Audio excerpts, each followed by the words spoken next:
Hello everyone, my name is Kalash Vats. Welcome back to my YouTube channel. आज हम लोग English vocabulary का topic शुरू करेंगे। इंग्लिश वोकेबलरी की ये मेरी पहली वीडियो है। आई होप आप लोगों को पसंद आएगी।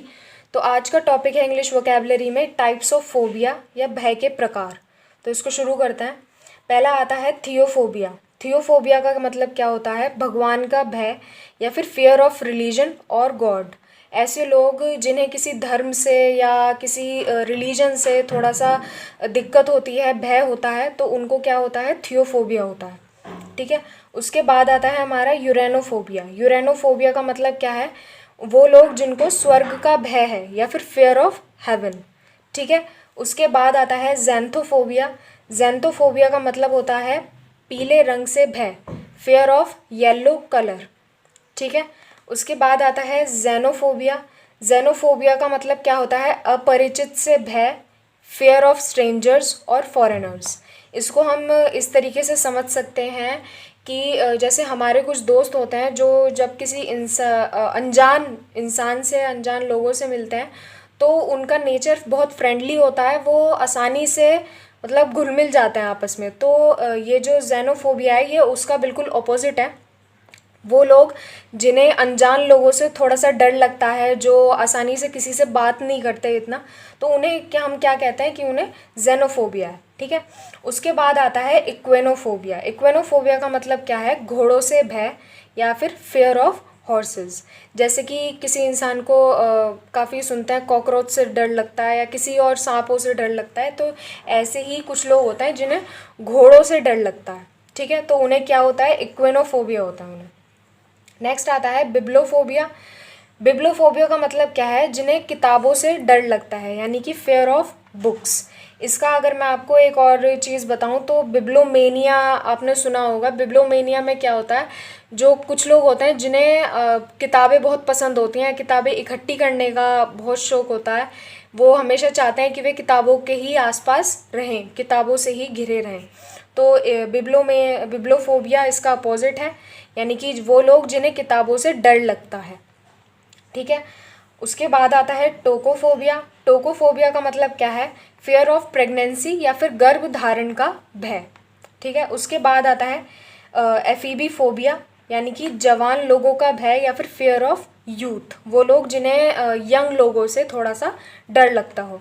उसके बाद आता है हमारा नोमोफोबिया। नोमोफोबिया का मतलब क्या है? वो लोग जिन्हें अपने मोबाइल से दूर हो जाने का बहुत ज़्यादा डर लगता है, यानी कि मोबाइल से दूर रहने का भय या फिर fair of being out of phone contact. यानी कि कुछ लोग ऐसे होते हैं जो अपने फ़ोन से बहुत ज़्यादा प्यार करते हैं, या अगर फ़ोन थोड़ा सा भी दूर हो जाए तो उन्हें थोड़ी सी दिक्कत होने लग जाती है, उन्हें अपने फ़ोन से दूर रहने का डर हमेशा सताता रहता है। ठीक है। उसके बाद हमारा आता है नोस्टोफोबिया। नोस्टोफोबिया का मतलब क्या है? घर वापस आने का भय या फिर फेयर ऑफ रिटर्निंग होम। ठीक है। उसके बाद आता है ओनिरोफोबिया। ओनिरोफोबिया का मतलब है सपनों का भय, फेयर ऑफ ड्रीम्स। जैसे कि कुछ लोग होते हैं जिन्हें जो कहते हैं कि हमें बहुत डरावने सपने आते हैं, तो उन्हें ये डर बैठ जाता है कि अगर सपने आएंगे तो हमेशा वो डरावने ही आएंगे और हमारी रियल लाइफ को वो इफ़ेक्ट करेंगे। तो उन्हें क्या हो जाता है? उन्हें और ओनिरोफोबिया हो जाता है। ठीक है। उसके बाद आता है फिलोफोबिया। फिलोफोबिया का मतलब क्या होता है? प्यार का भय या फिर फेयर ऑफ लव।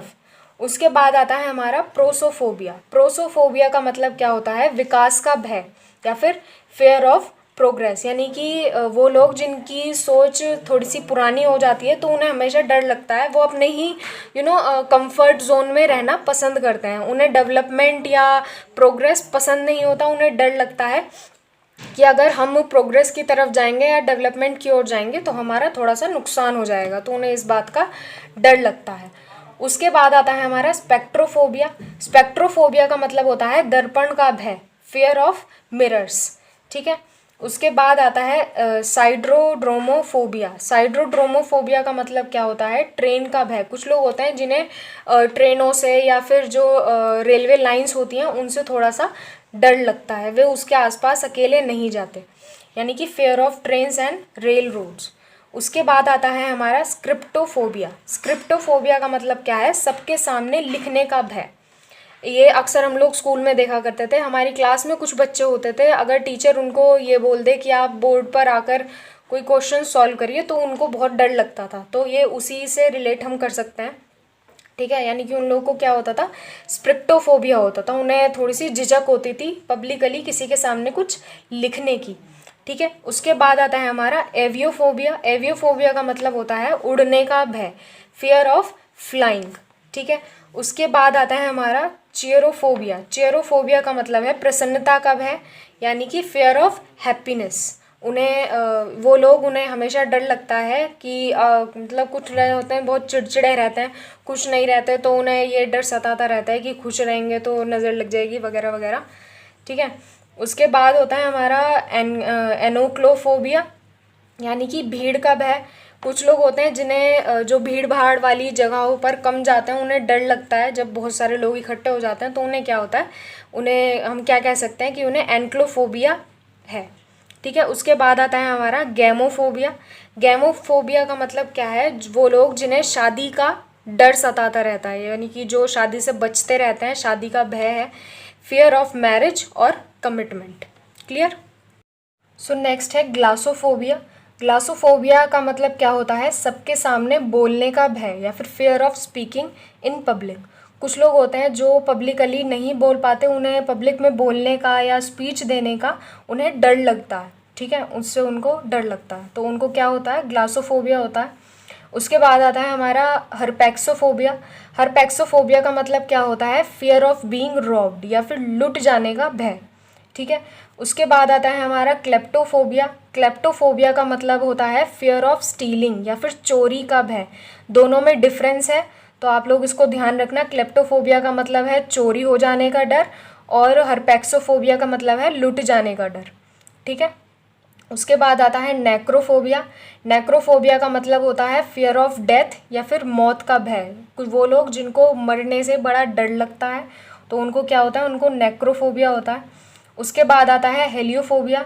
हेलियोफोबिया का मतलब है सूर्य या फिर सूर्य के प्रकाश का डर, यानी कि सूरज या फिर सनलाइट से जिन लोगों को डर लगता है, जो सनलाइट में डायरेक्टली नहीं जा सकते सूरज के सामने, तो उनको क्या कहते हैं, उनको हेलियोफोबिया हम कहते हैं कि उनको हेलियोफोबिया है।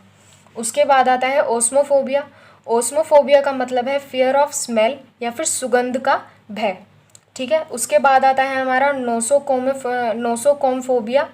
इसका मतलब है अस्पताल जाने का डर या फिर फियर ऑफ हॉस्पिटल्स। तो जो लोग जिनको हॉस्पिटल से डर लगता है, जो अगर बीमार भी हो जाते हैं तो हॉस्पिटल जाने के नाम से वो थोड़ा डर जाते हैं, तो उन लोगों को क्या होता है, उनको ये होता है।